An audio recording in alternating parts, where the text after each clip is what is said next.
John 1:14 ଆଉ ସେହି ବାକ୍ୟ ଦେହବନ୍ତ ହେଲେ ପୁଣି ଅନୁଗ୍ରହ ଓ ସତ୍ୟରେ ପରିପୂର୍ଣ୍ଣ ହୋଇ ଆମମାନଙ୍କ ମଧ୍ୟରେ ବାସ କଲେ ଆଉ ପିତାଙ୍କଠାରୁ ଆଗତ ଅଦ୍ୱିତୀୟ ପୁତ୍ରଙ୍କ ମହିମା ସଦୃଶ ଆମ୍ଭେମାନେ ତାହାଙ୍କ ମହିମା ଦେଖିଲୁ।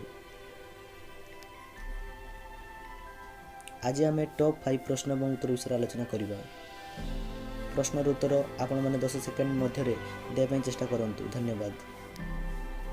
5 ନମ୍ବର ପ୍ରଶ୍ନ, ନେହେମିୟା ପୁସ୍ତକର ଲେଖକ କିଏ?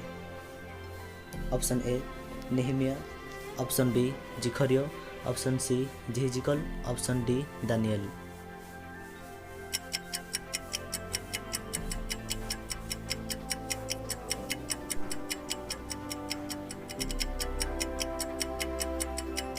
ଏହାର ସଠିକ୍ ଉତ୍ତର ହେଉଛି ଅପସନ୍ ଏ ନେହେମିୟା। ଆସନ୍ତୁ ଆଗାମୀ ପ୍ରଶ୍ନକୁ ଆଲୋଚନା କରିବା।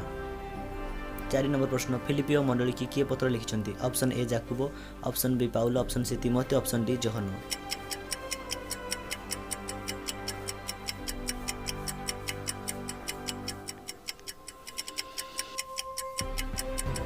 ଏହାର ସଠିକ୍ ଉତ୍ତର ହେଉଛି ଅପସନ୍ ବି ପାଉଲ।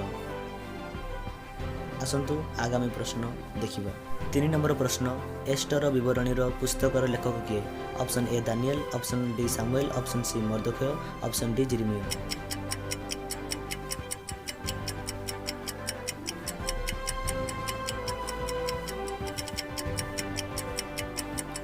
ଏହାର ସଠିକ୍ ଉତ୍ତର ହେଉଛି ଅପସନ୍ ସି ମର୍ଦ୍ଦୋଖେୟ। କ'ଣ ଆପଣଙ୍କୁ ଏହାର ଉତ୍ତର ଜଣାଥିଲା? କମେଣ୍ଟ କରି ଜଣାନ୍ତୁ।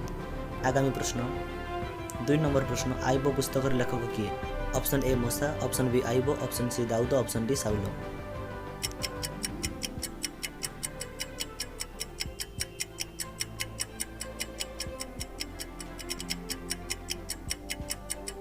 ଏହାର ସଠିକ୍ ଉତ୍ତର ହେଉଛି ଅପସନ୍ ଏ ମୋସା। ଭିଡ଼ିଓ ଭଲ ଲାଗିଥିଲେ ଭିଡ଼ିଓକୁ ଲାଇକ୍ କରନ୍ତୁ। ଆସନ୍ତୁ ଆଗାମୀ ବିଷୟକୁ ଦେଖିବା। ପ୍ରଥମ ପ୍ରଶ୍ନ, କଲୋସ୍ୟ ମଣ୍ଡଳୀକୁ କିଏ ପତ୍ର ପଠାଇଛନ୍ତି?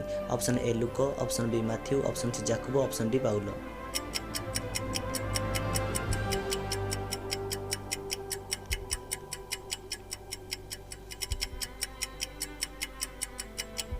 ଏହାର ସଠିକ୍ ଉତ୍ତର ହେଉଛି ଅପସନ୍ ଡି ପାଉଲ। କ'ଣ ଆପଣଙ୍କୁ ଏହି ସବୁ ପ୍ରଶ୍ନର ଉତ୍ତର ଜଣାଥିଲା? କମେଣ୍ଟ କରି ଜଣାନ୍ତୁ। ଭିଡ଼ିଓ ଭଲ ଲାଗିଥିଲେ ଭିଡ଼ିଓକୁ ଲାଇକ୍, କମେଣ୍ଟ, ସେୟାର ଏବଂ ଚ୍ୟାନେଲକୁ ସବସ୍କ୍ରାଇବ୍ କରନ୍ତୁ। ଧନ୍ୟବାଦ। ପ୍ରେଜ୍ ଦ ଲର୍ଡ।